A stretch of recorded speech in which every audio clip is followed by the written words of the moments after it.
there, YouTube. I'm back again today for another game review. Today I'm very excited to check out Holmes and Moriarty from Escape Velocity Games. This is for 2 players. Age is 12 plus. It'll take about 30 to 45 minutes to play. And in Holmes and Moriarty, you're going to play as either Sherlock Holmes or Moriarty. And Moriarty is going to try to get a tic-tac-toe on this 4x4 grid by playing this trick-taking, drafting, deduction game, where you're going to have only 16 cards to look at from turn to turn. You're going to try to place them down in different crime spots and different case spots and try to outwit, outthink, outmaneuver your opponent in this really different 2-player game. It's different. It's got a really cool box, but does that amount to a good game? Let's open it up and I'll tell you what I think. Alright then, we're going to take a look at what's trying to get inside of Holmes and Moriarty. So first and foremost, we have our handy dandy rule book. It's 4 pages, double-sided, full color, full of pictures, illustrations, examples, and it's very well done, except for this issue right up here with how the wraparound cards work. I just, for some reason, could not wrap my brain around them. I wish they would have used a better example. I actually had to go online to figure it out, but other than that, very well done rule booklet. So, there you go. In Holmes and Moriarty, what you're going to be doing is you're going to be playing as either Sherlock Holmes or Dan, I guess maybe Dan Moriarty. I'm not quite sure what his name is, but Moriarty. And Moriarty's goal is to get his tokens on to this 4x4 grid out here and make a tic-tac-toe. So 3 in a row any way he can. Whereas Holmes' job is to make it either physically impossible for him to get a tic-tac-toe by placing his H tokens out there, or by surviving over the course of 5 rounds, which it'd be kind of difficult for that to happen. I have yet to see it happen in the games I've played, but I suppose it is possible. You're going to do that by playing these cards out here. There's going to be 16 cards in the game you're going to be playing out, and they're numbered 1 through 16, and there's 4 different colors, aka 4 different suits. You're going to have this little player reference card that will tell you all the different cards in the game. So, how do you do that? Let's go over the components. Let's get into the gameplay. Now, normally I go pretty in-depth with the components, but honestly, with this game, I'm just going to do a mock hand and then show you the fallout of that mock hand, and hopefully it'll all make sense from there. So first and foremost, when you deal it out, you're going to take 2 cards out, and then you're also going to take out this additional Lost in Thought card, which will help out Sherlock Holmes if he is consistently losing in the game. Another thing I want to mention is this is actually the box right here. So it's the board/box. Very nifty use of the space right there. You're going to get these tokens. They're double-sided. H for Holmes, W for Moriarty, excuse me, M for Moriarty, duh. And then you are going to have your 16 cards, which will be these cards right here. You're going to deal out 7 to each player, which means you will not have perfect information ever. There will be 2 cards set off to the side. And then we're ready to go. You're going to deal out 3 cases right here, and these are the cases that you're going to try to compete for. I'm not going to go into too much detail about them, but what you need to know is that Holmes really, really wants to win the white ones because that's going to be really good for him. So once you've dealt out 7 cards, you're going to pick 2 of your cards, and you're going to put 1 in what's called the crime area, which is right here, and you're going to put 1 in what's called the clue area right here. So it's going to look just like this once we've done it. So I'm actually just going to do that right now, and then you'll see exactly why I do everything once I go over it. So let's see. I'm going to start off with a 16 right here and a 6 right there, and I'll actually set them sideways for camera space purposes. And then I'm going to pass the 2 cards over to this guy. Well, he's going to be doing the same thing, so he might have gone, I don't know, maybe 14, 8, and then he passes them over to me, and I look at here and I go, ooh, 12, 13, 12. That looks like a great combination right there. He's going to do the same thing. He's going to go 15, 10. So essentially you're going to pick 2 cards and then pass the cards to the other person when they're ready for them. So last but not least, we'll go 9. We'll do a 1. Well, actually it doesn't really even matter here. We'll 9 and a 2. So this last card gets sent off to the side. This person gets to look at their cards, and I'll do, I don't know, 5, 11. And now we are ready to demonstrate how this phase of the game works. Now, first and foremost, you're going to start on case number 1, and you're going to look at both of the crimes to see who has the higher number on the crimes. The person who has the higher number on the crimes, whichever suit they played, is going to be the trump, because there will be trump when it comes to the clues. So, this person played a 14, and this person played a 16. So 16 is higher than 14, which means the trump is green or blue or whatever color this is. Now, this is where the wraparound cards come into play, and I want to explain those to you very clearly because I actually had a lot of difficulty figuring those out when I first started. So, This example actually helps you once you know what you're doing, but when you first start, it's kind of iffy. So for instance, if in this particular instance, I played a 16, which is the highest number, but if someone else had played over here a 1, 2, or 3, they actually wrap around, which means the 1, 2, or 3 would have beaten my 16, and then whatever color the 1, 2, or 3 would be the trump. Also in this instance, if I had played a 1 here, that would wrap around and beat 16, 15, 14. So 1s beat 16, 15s, 14s, 2s beat 1s, 16, 15s, and 3s beats 2, 1, 16. So that's how the wraparound cards work. They only work in the crime row, though, not in the clue row. That's very important to know. So right here, the trump is going to be this, and I played that 6 accordingly. He played his 8, which means I have won this round. Good for me. Next, we look at case number 2. So we got a 15 versus a 13.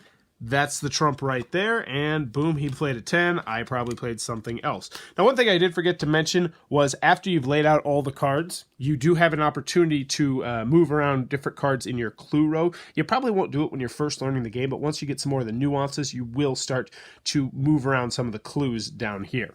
Last but not least, we have a 9 and a 5, which means that's going to be the trump. But this person didn't have that suit. I didn't have that suit, so actually the 11 wins. So the 3 have been resolved, and Moriarty, as you can see, has won 2 of them. They've won this one, and they've won that one. So let's start and go down what you're going to do next. So how it works is, for Holmes, you're going to look at the clues that they won, and then you're going to put out a token for each clue that they won. For Moriarty, on the other hand, for each clue he won, he's going to put out his crime token. So let's just show you. So for instance, this one, Moriarty won, since Moriarty is on the bottom. So he's not going to put out W6, he's actually going to put out W16 because he looks at the crime, whereas Holmes looks at the clue. So if Holmes would have won case 1, he would put out this card, but since Moriarty did, he puts out this card. So W16, boom, gets a M for Moriarty. Next, we look over here and we see the Sherlock Holmes clue, and Sherlock Holmes has 1, so we look at his clue. He has T10. Good for him. So, boom, T10. Well, I'm having struggling here. So he puts out T10 just like that. Now, here's the other special thing about Holmes's things, and I'll tell you, actually we'll show you to you in a second. Last but not least, we look at Moriarty. He had T5, which he won, so he's going to put, boom, an M on T5.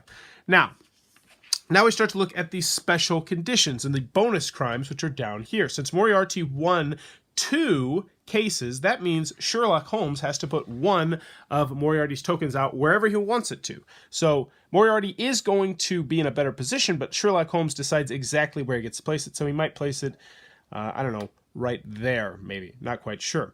Whereas in the other case, Sherlock Holmes, since he won a Sherlock Holmes case, gets to put out 1 extra token on a W spot. So he might look around, he might say, yeah, I'll block right here. So boom, he might have done that. And that's going to be the end of the round. Now, if Moriarty ever wins all 3 cases, then Sherlock Holmes has to put out 2 Moriarty cases. And if Sherlock Holmes would have won both of these, then he would be putting out 2 additional tokens. And some of them give you more options to put things out for him. But that's really it. You're going to take all these purple cards back into the pile. You're going to shuffle them up. You're going to get rid of all these cases and throw them off to the side, deal out 3 more cases. And you're going to do that until some Moriarty gets tic-tac-toe, or until Holmes has physically blocked him, or at the end of 5 rounds, in which case Holmes wins. Now, the last thing I do want to mention is that there's text on the bottom of the Moriarty cards you might have noticed. So this one's a royal audience. Whitehall clues get +5 and win ties. Baker Street crimes get -3 but win ties. So they will add extra conditions that you'll need to take into consideration when you're putting down crimes and clues down here. But that, in a nutshell, is what you're going to do inside of Holmes and Moriarty.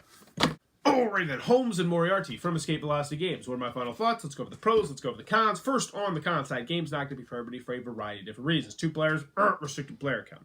Another con that I have this game, and this is a rules con, is that I could not wrap my brain around how the wraparound cards work. I just could not. I don't know what it was about that. Maybe it was the example, maybe it was the way it was written, but I had to go online, watch a video in order to understand how that worked. Now, once I understood how it worked, it was like, oh, duh. And it could just be one of those things where it's like, maybe I was just a dum-dum for the day, but still that is something that I did want to mention. I wish the example would have been a little bit better. Like, the example is useful now that I know how it works, but when I was first trying to understand it, the example was not helpful at all. Another con that I have in this game, another component con actually, is that the box is actually starting to fray right here. It's not a big deal, but it's got like this clasp, and you're going to want to bend this clasp back to kind of make the board fall flat, and as a result, it started to kind of wear right there. It's not the kind of thing where I feel like it's going to destroy the box or anything like that, but still something that I did want to mention. I'm sure it's going to bug some people. Another comment of this game is that it can be somewhat repetitive. You're going to be doing the same thing over and over again. It's just pick 2 cards, pass the cards, pick 2 cards, pass the cards, pick 2 cards, pass the cards. Maybe you mix up your clues, then you're going to reveal it. You're going to do that, and then the game's going to be over. So there's not too many choices you're going to be making. And at its core, it really is a trick-taking game. But it's not just your typical trick-taking game, because you're going to be trying to outwit and outmaneuver your opponents.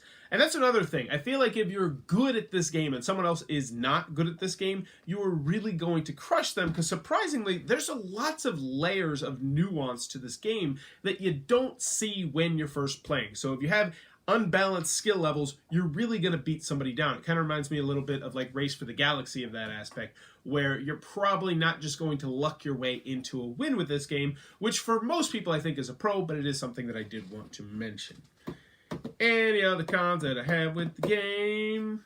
Nope. Moving on to the pros, Holmes and Moriarty is an absolutely very great game. I really like this game. It's immediately going on my shelf. And I think this is going to be one of my go-to 2-player games. There's a lot to like about this game. First and foremost, compact, portable. I mean, this is it. This is all you're getting right here. They really maximize their space very well. And component-wise, it's not a micro game, but it's not too far off. I think there's only like 34, 35, 36 cards, some tokens, and that's all you're going to get. But for what you get, they pack in a lot here. So the first thing I like about this game is aside from that wraparound rule, it's easy to learn and it's easy to teach to other people. They also have, I do want to say they have like this thing where it's like, you can play a practice game where you don't use all the stuff. It's like, no, just ignore that. Just play the base game, at least in my personal opinion.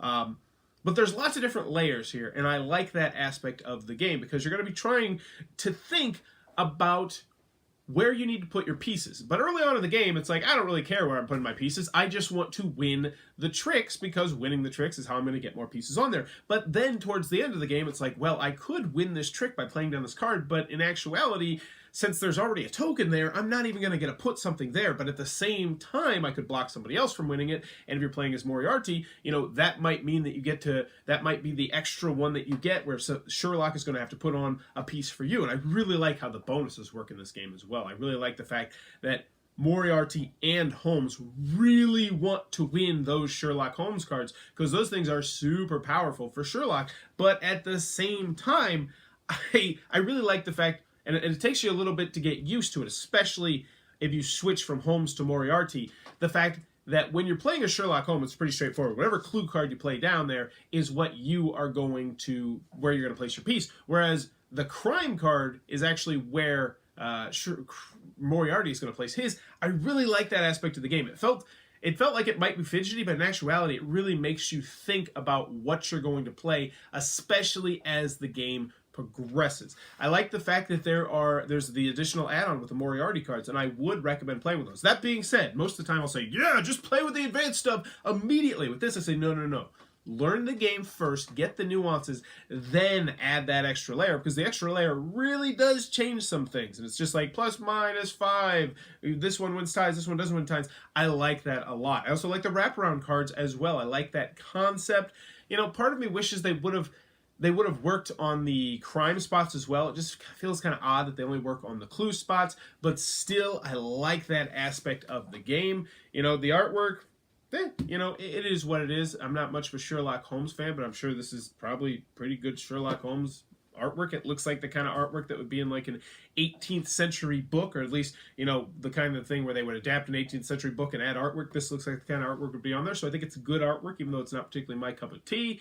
They even come with the special card for Sherlock Holmes if he's losing, so he can have the Lost in Thought card. They added some stuff in there. They added variants, the 2 variants that didn't even need to be in there, but they really add to the game, in my opinion. Obviously, the Moriarty more so than the Sherlock card. But in the end, Holmes and Moriarty, I think this is a fantastic two-player game. Absolutely great. Wholeheartedly recommend this game if you're in the market for a two-player game.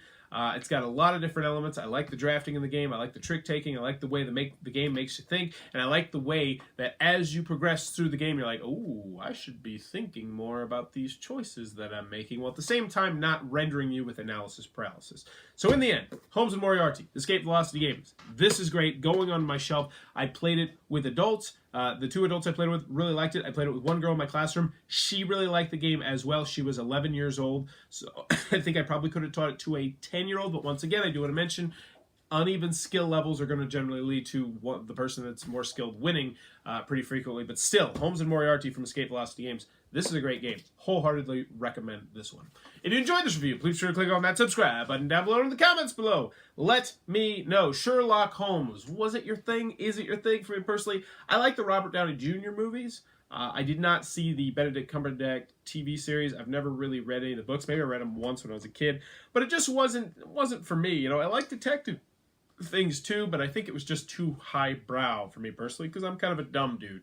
But let me know in the comments below. Sherlock Holmes, yay or nay? And as always, thanks for your time, YouTube.